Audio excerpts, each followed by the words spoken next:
I realized that it's about that time for me to tell my story from the beginning to now. Unfortunately, someone keeps calling my bluff. And when you're an ant fighting an elephant, the only way to eat an elephant is bite by bite. Hello, and welcome back to my YouTube channel. Thanks for watching. Please make sure you like, comment, share, and subscribe, and hit the notification button so you don't miss any of my videos. For those of you that have watched Basketball Wives from the very beginning, you should know Royce Reed. And Royce Reed has been talking about this baby daddy of hers, former NBA player Dwight Howard. She's been talking about this man without quote unquote talking about this man for years. So she decided to do her own little Tisa Tales tell-all on her social media page. And I wanted to listen to some of it and just give my opinion. My initial reaction was, okay, good. I'm glad she's finally, getting everything out. Hopefully she spills everything, because she's been on Carlos King and she's been on social media, like I said, for years. And as time passes and the more she talks about it, the more comes out. Originally, I didn't think Dwight Howard had been physical with her, but here recently, when she speaks, she does mention Dwight being physical. So it's a good side to that, where she's giving us more information, but it also makes her look bad, because it's like, okay, we thought you just went through this, but you really went through this. And why did you put up this mess? Why did you not leave? Why did you, this, why that? So anyway, let's listen to some of what Royce has to say. And she has several parts, so I'll have to come back with the rest. Hey y'all, it's Royce. And due to a lot of recent occurrences that include lies, fabrications, false accusations, threats, etc., I realized that it's about that time for me to tell my story from the beginning to now. Unfortunately, someone keeps calling my bluff. And when you're an ant fighting an elephant, the only way to eat an elephant is bite by bite. And now, you're gonna get what you asked for. I had a baby by Superman, and here's his fucking kryptonite. I think Royce thinks she's an actress. Didn't she try to act or something when she was on Basketball Wives? So, this is my story about how my life changed beginning July 31st, 2004 to now. All because I had a baby by Superman. Part 1. July 31st, 2004, I was at the movies at Downtown Disney with two of my friends. Yes, we exchanged numbers. And yes, it probably was because, not even probably, it was because I was trying to make my now ex jealous. It is what it is. I was 24, whatever. So his first text to me was, hey, this is real name, the tall guy. So if you've ever seen me put TG on something or like heard about that nickname, that's where that came from. So anyway, fast forward, 2 months go by and I have not gone out with him. I haven't really said too much to him outside of like AIM and, T-mail. Realizing that my relationship is now over for real. My dad is like, well, why not just go and like hang out? He's like, you don't have to like do anything. He's like, but just hang out. Have like some male companionship. Not like that, but just some. How many dads encourages their 24-year-old daughter to go see another man? Not another man as in she's cheating, but just, a man, period. At 24? One to hang out with and have fun, that enjoys doing like goofy shit like me, right? So we decide that we're going to go to the movies at Festival Bay, which has now changed names probably like 20 times. But we go to those movies, and I'll never forget this day because this is when I felt the shift. But it was a man and his son. And the son ran up to me and was like, oh my God, you're a magic dancer. And I'm like, yeah, I am. That never happens, y'all. People don't know the magic dancers here. Like, no, for real. People don't know the magic dancers at all. And he takes a picture. After that day, there was a shift. I started getting invited to promos, to fashion shows, to theme parks, like, team events. I'm confused with these dates. Why is she putting these dates up here? It was just 07 And now it's 04, 05 again? I was everywhere. And Oh, I'm I about to had say, stated a few times that I was thinking about going back to dance, and he timeline was caption against is it. off. So Okay. I did a brand ambassador tour with Cherry Vanilla Dr. Pepper, came back, and I said, I've made up my mind. Like, I'm doing this. And was he being supportive of things that I was doing? Yes. He was at the fashion shows that I did with Gaucher. Yes, that Gaucher. Hey, girl. He was coming to my parties. I mean, he was around. So I'm not going to say like he wasn't doing anything. He was. But I wanted my career. And after a couple weeks, there's a couple girls that are just treating me weird, and I didn't know why. Well, I ended up finding out that he had cheated on me Well, I was about to say, make a prediction, y'all. What do y'all think it is? Why are they looking at her and treating her funny? with one of my teammates who used to live in Texas, but now was coming to the heat, and he had been trying to get both of us to not say anything. Anyway, broke up with him and was trying to live my best life, y'all. Really was, right? And I ended up getting in an argument with one of my best friends on the team that you all know as Super Black Girl, Tracy. Got in an argument with her, so I was suspended for 2 weeks. Came back and my phone is blowing up. My little sidekick. And it's him. And I'm asking for advice from my DJ friend, and he's like, hey, just go and talk to him. Just see what he got to say. You know, just hear him out. Like, maybe he really is sorry. Okay. Fire I the go to DJ. the hotel, and at first he wasn't in there because he was at like team meetings. But then he comes in, and we're in there and we're talking, and he's pleading his case and asking for forgiveness, talking about how much he loves me and that he'll never do it again, that I'm the one for him, I'm perfect this, perfect that, all these things, y'all. And I said I would think about it. I said, I'll talk to you later. So I walked to the room, or I walked to the door, and he pulls me back with my arm, and he's like, well, can I at least have a hug? Sure. That hug turned into kissing and touching and our child being conceived. And then he responded, I thought you were on birth control. I'd like for it to be noted that I had not been on birth control our entire relationship. He was very aware, and also as to why he was not against it. Also, okay, so now I'm realizing, y'all, that not only is this person a completely different person than I thought he was. Back then, it wasn't a decision that was just easily made where you could just go to a clinic, okay? It was also extremely expensive, especially for someone who was dancing on basketball courts and booty shorts and Really, was it? half top. So my mom did not give me the money, and I was now stuck. And I was asking friends, I was trying to just figure out anything I could do. It even got to the point where I was drinking magnesium citrate, or I was trying to use a hanger. It was bad. It was bad.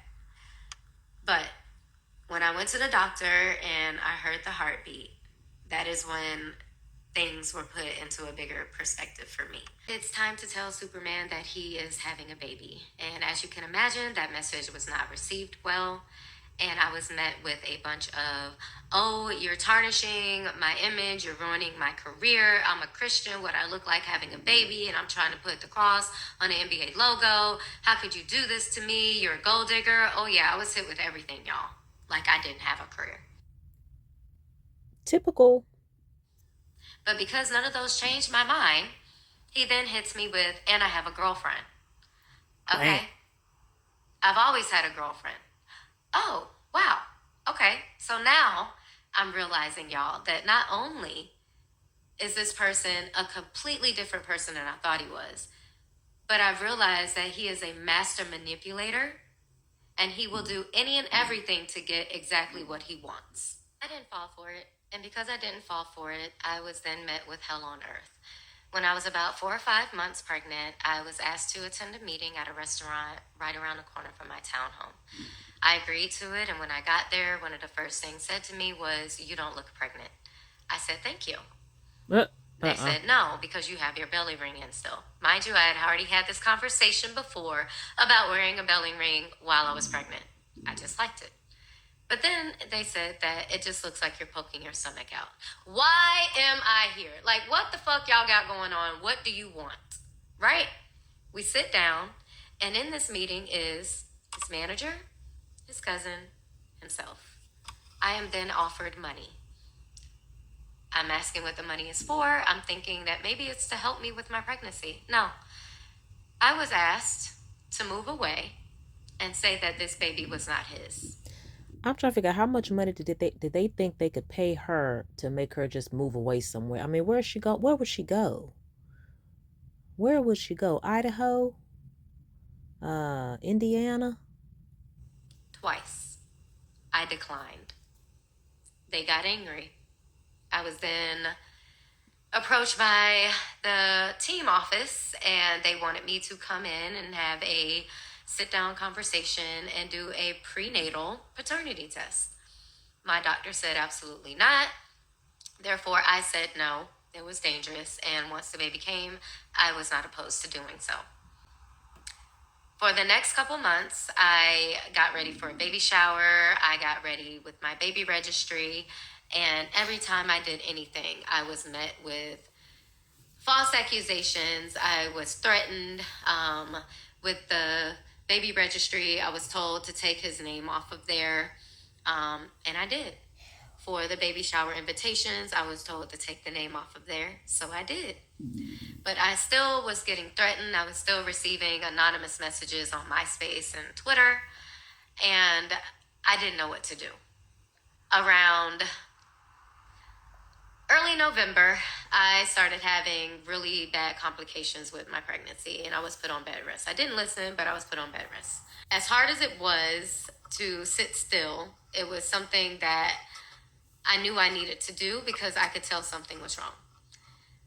On November 16th, I had a doctor's appointment, and my doctor was like, "You need to go to the hospital."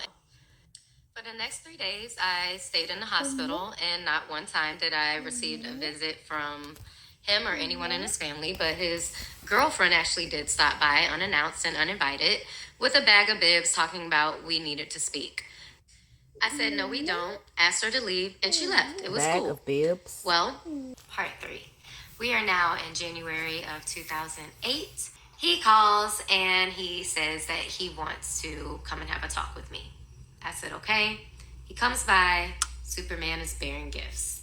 There's a brand new car outside for me, a Lexus SUV, a brand new Sidekick phone, and he offers to buy me a house. After talking it over with my dad, my mom, it was absolutely not, because the house is not going to be in your name, and it's something that he can take from you at any moment if he gets mad. They told her right.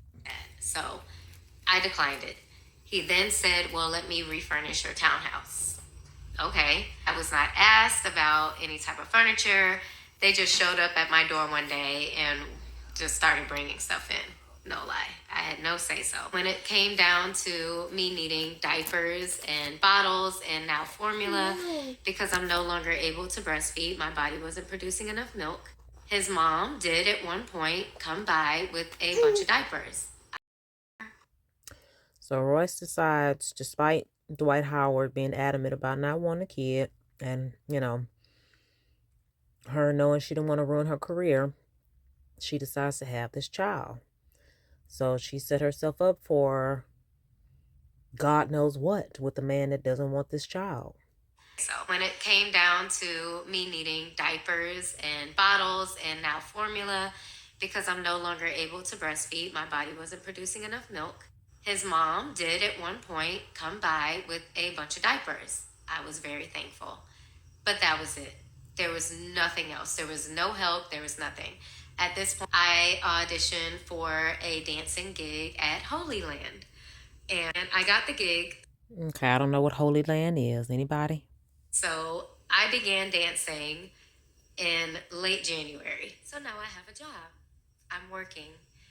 On the days that I had to work, my child was with my parents, and on occasion, he would be with his father and the nanny and his girlfriend.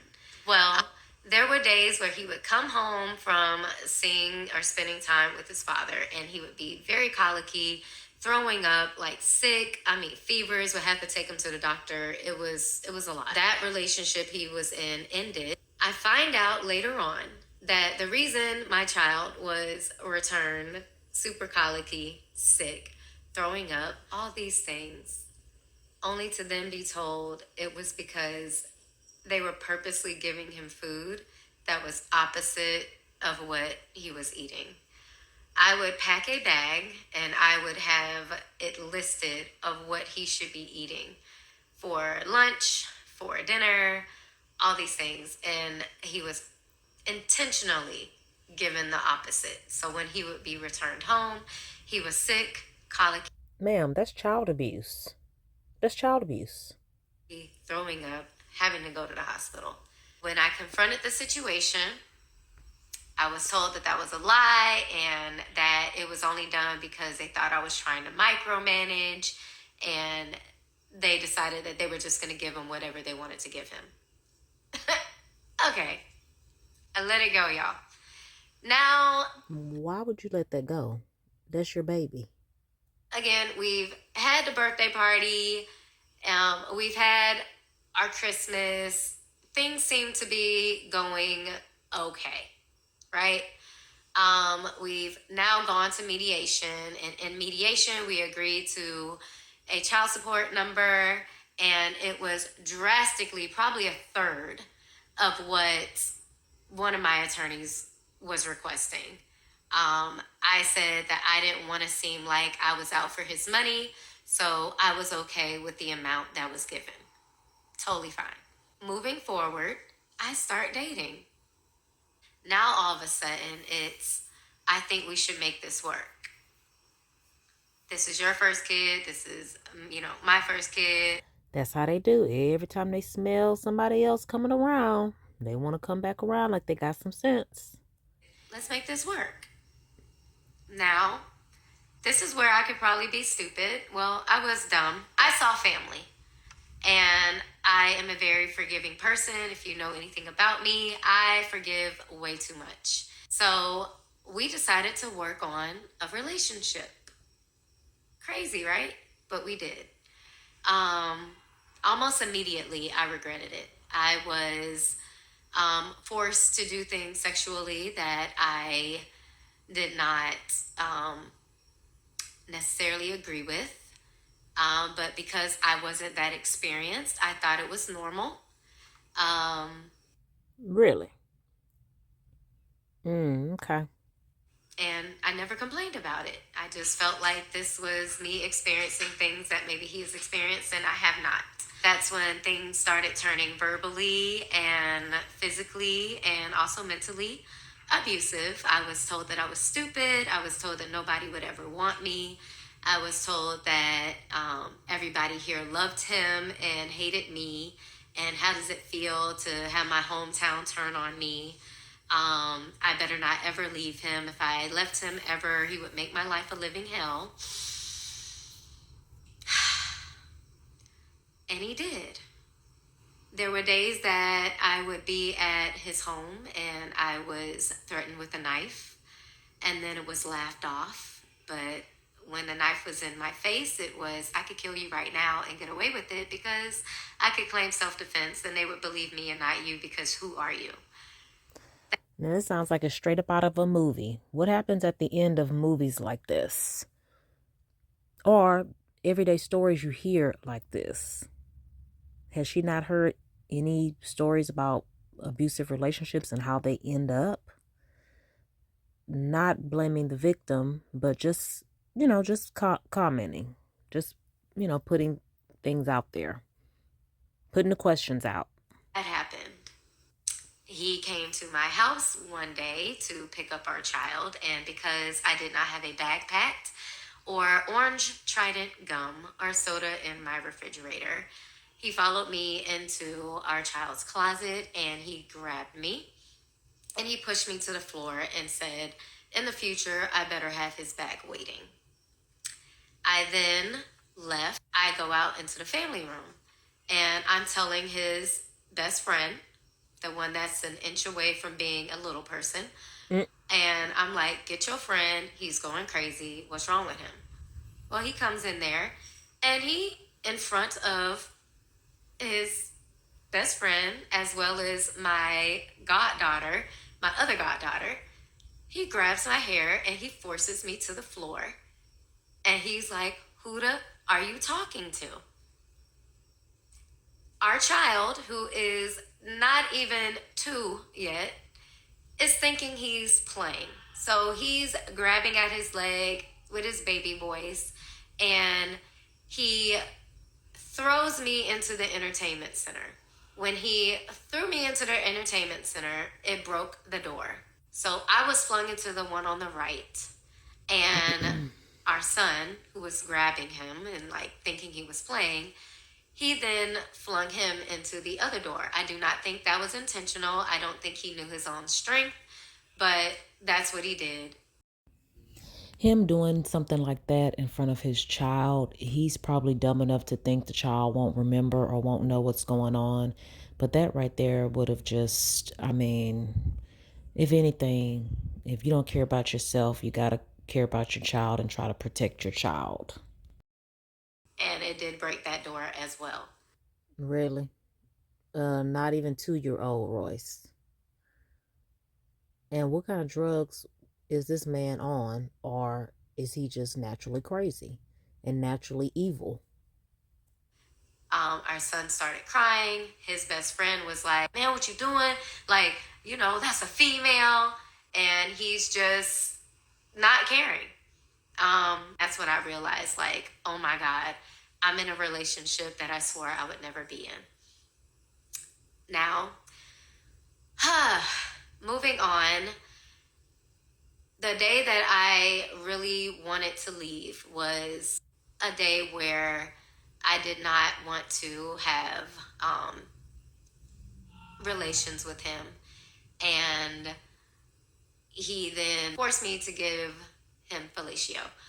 I know you're wondering, how does someone force you into doing that? When you are dealing with someone that is that big and you are that small and you're terrified of them and they have gotten away with so much and doing so many things, and you're still the one made out to be crazy and bitter, you're probably willing to do just about anything just to get through it. And that's where I was. After that, That's sad. That's hard to hear. another nanny came into the picture. I knew this nanny was not okay. When she would drop our child off, he would sit in the doorway and he was hitting himself. Or he would be in the bathtub and he would be playing with himself in a really weird way that just didn't seem right. So you knew the nanny was not okay before, or right when she got hired, or during this time you're speaking of now when you started seeing results, seeing your son's behavior? Of course, he was little, so he couldn't really vocalize things. But yeah, I could tell something wasn't right. There was the day where I invited her inside and I sat her down and I said, I just need to talk to you. And I said, have you ever put your hands on my son? And she swore up and down no. And I said, well, Oh, why God. is he sitting in the doorway hitting himself or playing with himself in the bathtub? And she was like, oh my God, I don't know. Why would you even ask me something like that? I said, because I want to know. She swore up and down that she had never put her hands on my son in an inappropriate way or even as a disciplinarian. I said, okay. And I said, but if I find out that you have ever put your hands on my son, we're going to have a problem. She asked me if that was a threat. I said, no, it's not a threat. It's a promise. She then went back and told them that I threatened her. And I told them the same thing, that I didn't threaten her, that I made a promise. And that's when things started getting hidden from me about what was going on at that house with my child. But I found out anyway. This is also around the time that Basketball Wives was coming to fruition. Up until even now, all because I had a baby by Superman, part 4. So I need to go back through 2009 a little bit more in depth because that's where a lot of your questions are. So the first part of 2009, I'll say the first quarter, I am confiding in Shawnee. I'm talking to her about pretty much everything I'm going through. She was one of the first people I told that I was pregnant, so I really thought I had a friend. When it came down to me telling her that Superman had reached out about trying to work things out, it was do what you feel is best for you and your son, follow your heart, don't listen to what people have to say, nothing biased. So I decide to work things out. As we're working things out, there are also conversations about a reality show. When I discussed it with him, he was all for it. He wanted to do it, he was excited about it. I told Shawnee, and easy sell. So during this time, we are working on our relationship. We are out in public. I mean, I'm going to the games. Our son is wearing his jersey. So Dwayne seems like he's always been a fame whore. We had a Magic Dancer reunion. It was just a lot going on. I am buying a house. I am shooting a sizzle reel in Miami for the show. And that's when the verbal assault started. But I took my ass to LA and I went and I pitched that show to all those different networks and I talked about how great of a relationship I was in and I just knew I got it sold. I get back home and I find out that I have been cheated on with several women. All that I kept thinking in my head was, this man does not like to use condoms. Get real, Royce. You mean to tell me all this time, despite the way he was acting, you thought he was being faithful to? Girl, bye. I went off. I went to the clinic, I got tested, and I went off on Twitter. I mean, woo! I was letting his ass have it, y'all. Of course, he got pissed So you went public. Okay. off, and we like broke up. And then a couple days later is when he comes by the house and he's supposed to be picking up our son. He's mad because I would usually have a backpack and some of his favorite snacks at my house, but we're not together, so why the fuck would I have that? But anyway, obviously he's in a bad mood, so I'm just trying to ignore his attitude. He's yelling in the house like, "Oh, I'm ready to go," and "Where's his bag?" And I'm like, "It's Okay, so this is after the time you talked about where you didn't have the bag ready and you didn't have his snacks and he hit you and made you give him a BJ? Okay, Royce. in the closet." He goes to the closet and I'm asking him like, "Yo, you good? Like, you okay? Because you acting real strange." He turns around and proceeds to tell me how stupid and useless I am, how I'm worth nothing, how nobody will ever. Okay, so she's saying she's talking about the same time, the same two instances where she didn't have the bag packed. Okay. So there's a time issue here. Want me. No man is ever gonna want to be with me. How I'm the best that he could ever get. I'll be back. All these things. After that, I then had to pick up our son from his house. And I'm sorry, y'all. I do not know why I laugh or smile when I'm telling my trauma. I don't know. I'm so sorry. I know it looks weird. I know it looks crazy. It really does. The grin or smirk or whatever it is on her face, it does always seem like she's smiling or she's laughing. I don't know if it's a coping mechanism. I don't know. I'm sorry. I'm trying. I don't know why I do that. But they leave with our son and like I said, I have to now go and pick him up from his house after this visitation and I'm in his room and that's when the knife situation happened. It should also be noted that prior to me going to pick up our son, we had had a few conversations and I forgave him again. Okay, come on now. I need you to tell this story in order, ma'am. So I get to the house and he asked me to come into his room. I go, he closes the door and he pulls a knife out on me. He Okay. says, "I could really kill you right now and claim self-defense and they would believe me. because everyone loves me here and they hate you. To attempt to rewrite history is crazy because those of you who were at the house that day know exactly what happened. But maybe that hypnotism did work. So he comes over to the house about a week or so later, and we're hanging out with our son, watching a movie in the family room. Remember, we're trying to work things out. And I go to After he put a knife to your throat? Alrighty. the bathroom. When I come out the bathroom, he's in the bedroom. He wants to have sex. I say, no, my cycle is on. He says he wants head. And I say, no, our son is right there in the other room. He proceeds to get up. He shuts the door. He comes over to me and he pushes me down to the floor like he did before. And he proceeds to ram his waist into my face. If you can imagine what that feels like, think about someone punching you in your nose at 6'11", 200 pounds, and their pants are still on. Think about that happening over and over and over again to you. You're now in tears. Your son is in the next room. You've already basically been told that you're hated by your hometown, so call the police. Move. On Superman? Clark Kent? Baby Jesus of Orlando? No, you can't do that. Okay, so that situation happened, and that is what ultimately led me to leave the relationship. Not Okay, soon good. after that, the show got picked up. And that's when contracts started going around and our attorneys started speaking with each other. And because I was still signed on to do the show and he was not, they were concerned about what I was going to say on the show.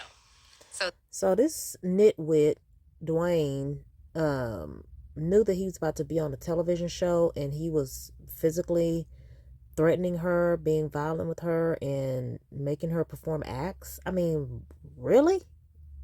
When y'all about to be on national TV?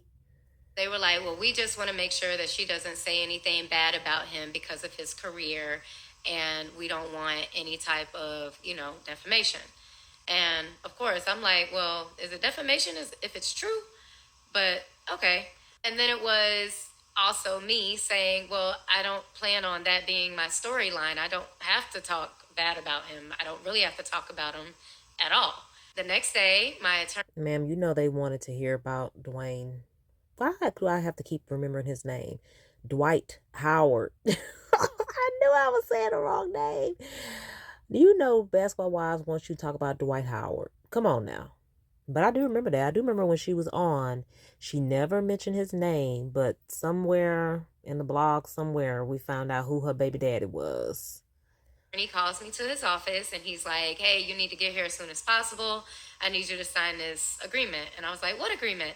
He said, the agreement about what we talked about yesterday with you and Superman. And I was like, oh. So here she explains how her lawyer, quote unquote, tricked her into signing an NDA, basically, where she could never mention any pieces, parts, family members, whatever, to Dwight Howard. Okay, cool. I get in my car, and I think I was even at the park because I was close. But I get to his office, and it's not even 4:50 yet. It's like 4:40 something. And he's like, sign this agreement. So I'm looking at it first. I'm trying to at least skim it. And he goes, what are you doing? I'm like, I'm just checking I'm supposed to read everything. So he says it's basically the conversation that we had, a couple days prior, just in writing. I said, okay. I signed the paper. I trusted him to my detriment. He then goes, hurry up, we gotta go. I'm like, okay. So we're rushing out the office. I'm right behind this man, and we go to get in the car. He's like, what you doing? I was like, you said we gotta go. And he was like, well, not you. I was like, what do you mean, not me? He was like, you're not dressed appropriately. I had on an orange tank top. So she's saying the lawyer told her she couldn't go to court. So did Dwight Howard pay her attorney? I mean, that's crazy if that happened. Jeans and sneakers. This man went to court, and rather than me not be there for the judge to ask me if I knew what I was signing, for the judge to go through the different provisions of what that agreement said, and me have to agree to it, My attorney did that. You want to know what that agreement said? That I could not say his name, any type of insinuation, his middle name, nobody in his family's name, his friend's name. Why you didn't call Shawnee for that information, for that advice? I just signed. You know you about to be on a show. You know you just signed something, or your lawyer is trying to get you to sign something, or Dwight wants you to sign something. Why didn't you ask Shawnee about that? I couldn't even talk. I couldn't even say my son's name, y'all. And if anybody in the room was even talking about him, I would have to leave. And it said not till death, but till death and the end of time. That attorney later withdrew as my attorney. But there's a new agreement in place, which trumps the old one. So as much as I wanted to fight it and argue it down because it was on some bullshit, my attorney had to remind me, it's not about the little battles. It's about the war.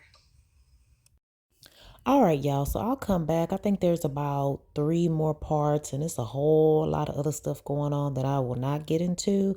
But y'all can find Royce on Instagram, and this story is going around everywhere. It started at the very top of the year, so we may be hearing about this for a while. Dwight Howard was on Dancing with the Stars recently. He also was being accused of SAing another man with the help of his assistant slash kitty boo dude. Um, and he's supposed to be engaged, which is all just a show because he's supposed to be on Love and Hip Hop coming up this season. Dwight is a mess. He's a mess. In my opinion, he's a mess. A lot of what they're saying about him is probably true, and somebody needs to put a stop to this demonized behavior. In my opinion, he's no better than Diddy. It's even rumored he's been at Diddy parties with dresses on, so finally we hear about someone who was actually at the Diddy party, allegedly. Royce seemed very helpless in the situation, very trusting, very young and naive, and just couldn't fight against this powerful NBA player. All right, well, thanks for watching. Make sure you like, comment, share, and subscribe, and hit the notification button so you don't miss any of my videos. Bye. I'll be back with part 2.